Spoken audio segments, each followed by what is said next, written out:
Good morning and welcome to the Core Connection. I'm Mira Rubin here with you on Enlightened World Network. And today's topic is celebration. Why wait for holidays? Why not just celebrate? What if we stepped into a frame of context of celebration? So that's what we're going to talk about today. And before we get started, we're just going to take a few minutes to get present. So let's take a deep breath in through your nose and hold it. And imagine clean, crisp oxygen flooding your lungs, flowing into your bloodstream, nourishing all your cells, all your organs, bringing vital life energy to your body and being. And as you exhale any tension, stress, negativity, fatigue. And now let's take another deep breath in through your nose and hold it.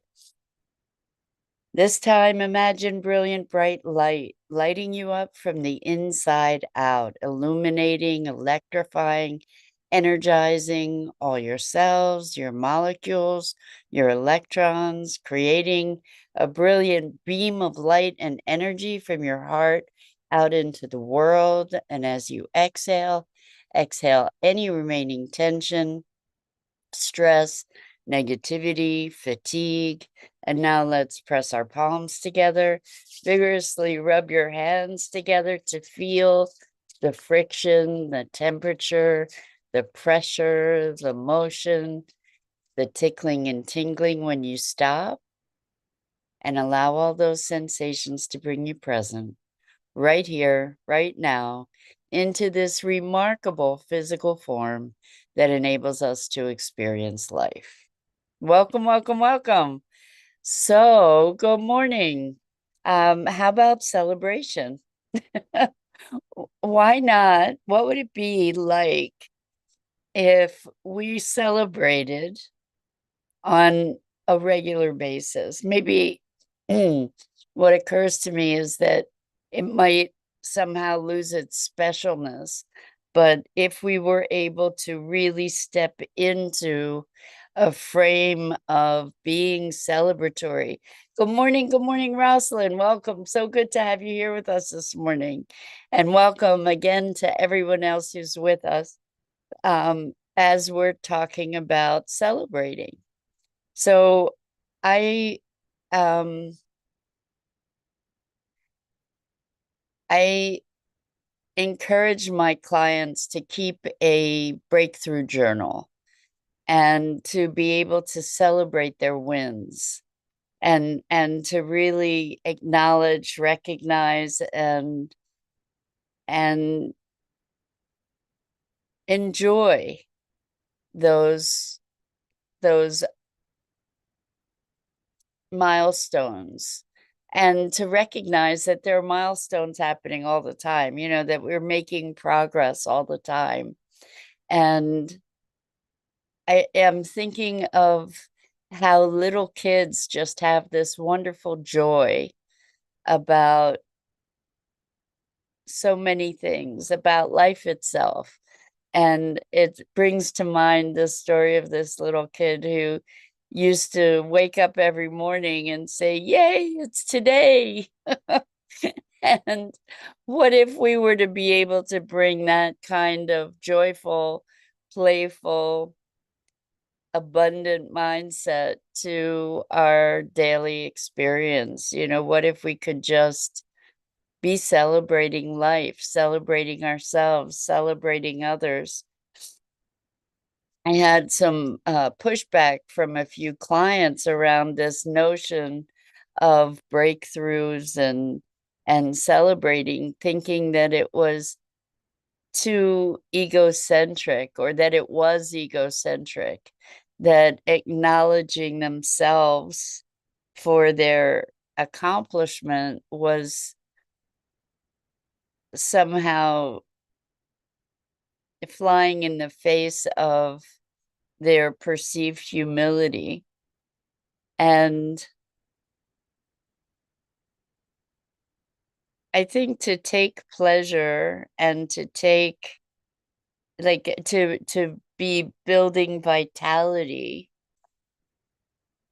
through celebration. I can't imagine a downside to that. We're not talking about self-aggrandizing. We're to any kind of we're not talking about self-aggrandizing. We're talking about self-recognition.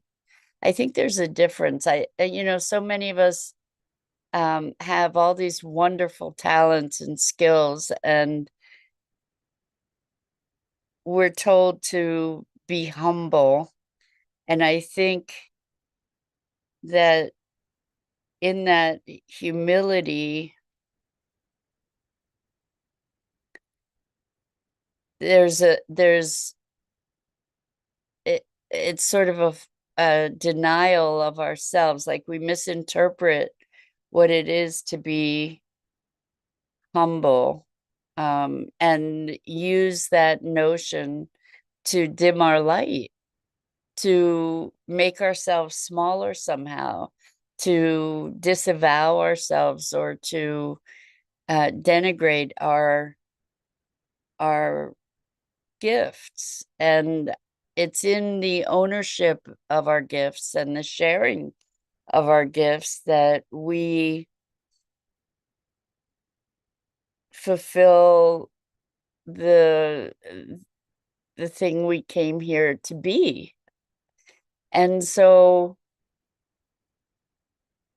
celebrating, I think there's maybe it's a fine distinction. I don't know if it is or not exactly, but to be celebrating our accomplishments, I don't think that that's boasting, or I guess the distinction is not identifying with those achievements, but to be embracing the um, the accomplishment of them. And I think that there's a distinction between ownership of one's accomplishments and gifts versus boasting about them, using them to puff oneself up or to impress others. I think maybe it's the energy behind the expression. This is an interesting conversation because I'm not really clear on how to make the distinction. When we just speak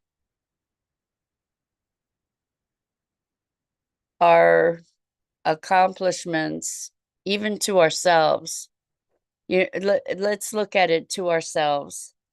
It's to be able to experience the reward and the fulfillment of what we do in life. To say, wow, I set out to do that and I did it and it feels great. Or to be able to bask in what we've been able to manifest. That it's not self-aggrandizing, but self-recognition. And it's a nuance here. It's interesting. It's a nuance because especially as women, this was very interesting. I heard a woman talking about how she had been really kind of dismissed, um, because this person in a place of power, a male, old white guy male, in a place of power, didn't know who she was at all, and didn't know her accomplishments, and was speaking down to her. and she told him who she is and what her credentials were. And she was here to be speaking at a big event, an international event, and she was there to speaking. She was there to speak because she had she had all kinds of accomplishments in a particular field, and then when she told this person who she was, it's like, hey, I don't think this is why I'm here. And then it was perceived as boasting rather than as credentials. And I think it's an interesting thing. I remember uh, a similar reaction that I got when I was talking to some people as a speaker, and was talking about this book, and I got a comment that it was about that I had boasted about my book. And it's really interesting because it was talking about the value that people could get, like that I took my knowledge, I put it in this place for people to be able to receive, and there was great information there that would be useful to people. And I guess we're talking all of a sudden we're talking about perception and how we project our perception on to others, and we project our biases onto others. And this notion of humility versus boasting versus self-aggrandizement, it's actually a tricky wicket, shall we say, a sticky wicket, because we're supposed to be humble somehow. Like, I don't know what that means. In fact, I'm inclined to just see if I can look up the definition of humility while we speak, um, because I think it's uh, a false value in a certain way. I mean, it depends how we use our sense of self. When we can take ownership of who we are and of our talent and of our skill, there's a way that we can do it that's flat and clear versus in as a means of trying to achieve some kind of dominance or control or power. I just want to find humility here. I'm looking it up as we speak. Humility. Let's see what the definition is. The, the quality or condition of being humble, not proud or arrogant, modest. Now, here we go. Having a feeling of insignificance, inferiority, subservience is also a definition of humble. Low in rank, importance, status, quality, lowly. And so, why do we value humility? Modest here says having or showing a moderate or humble estimate of one's merits, importance, free from vanity, egotism, boastfulness, or great pretensions. So the way that we have things set up in terms of cultural values kind of makes it tough to own our capabilities. And I've seen this from some folks in relation to celebration. Like, if I celebrate my accomplishment, if I find joy and enthusiasm, exuberance in something that I've achieved, then somehow I'm being self-indulgent or self-aggrandizing when it's an acknowledgement.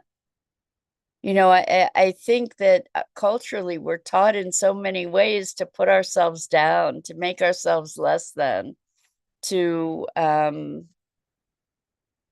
minimize ourselves in a way that we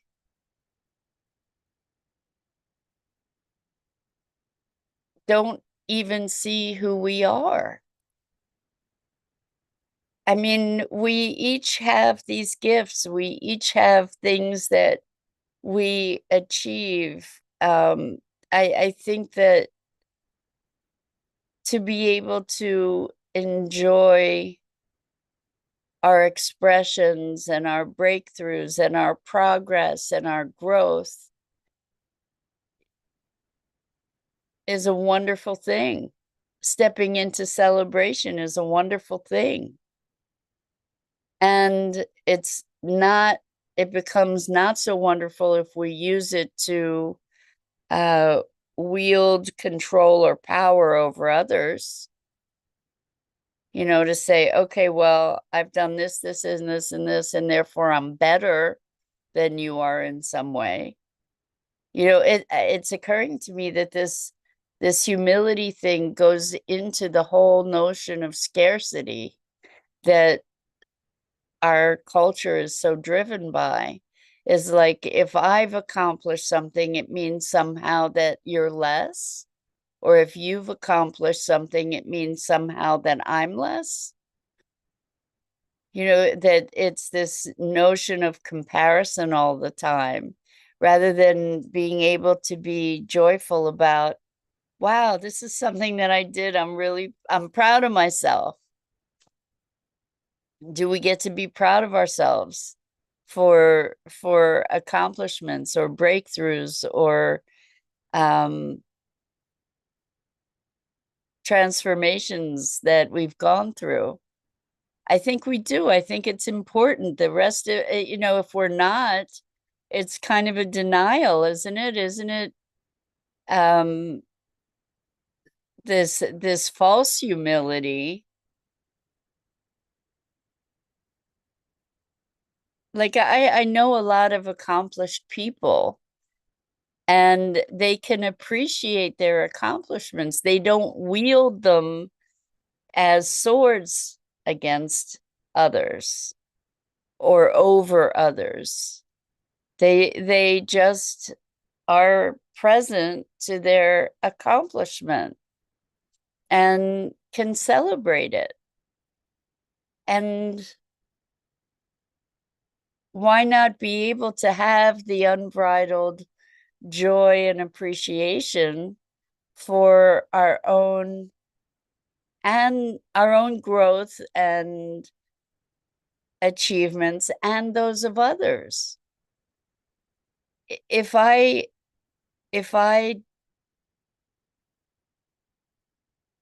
feel inadequate, then I might be jealous of the achievements of others. If I can celebrate my own wholeness, then it makes it easier for me, or I'm more present to be able to celebrate the achievements of others without it being something that takes away from me. So this scarcity mode, I think, is to say that we don't get to enjoy ourselves or others because of jealousy and envy and this notion of scarcity. Like, if you're more, it means I'm less. Or if I'm more, if I am more than I had been, like, if I'm accomplishing, then it means that you're not somehow. And it's funny how we have these things paired, that even in my conversation, noticing there's a bias against boasting. Like, what is boasting? Is it boasting to state what you've achieved? I think it the nuance is maybe in the intention behind that statement. You know, the statement of what you've achieved in terms of credentials and credibility, that's valuable, I think. If somebody is trying to, um, if I'm looking to engage somebody to do certain work for me, I want to know that they're competent and capable of doing that. I want to know that they're qualified, right? And so explaining or providing background, like I want to know, what's your background? What's where are you coming from? What's your skill in this area? If I'm looking to employ someone, or understanding, like having a conversation with someone, I want to know, well, what where is that knowledge coming from, so that I have a context. You know, we're not all equally talented in all kinds of arenas. I heard Yo-Yo Ma, a concert slash interview with Yo-Yo Ma yesterday on NPR, and I it's important. It would be important, if I didn't know who Yo-Yo Ma was, if I were meeting him, to know, oh, this person is a world-class cellist and has had all these experiences.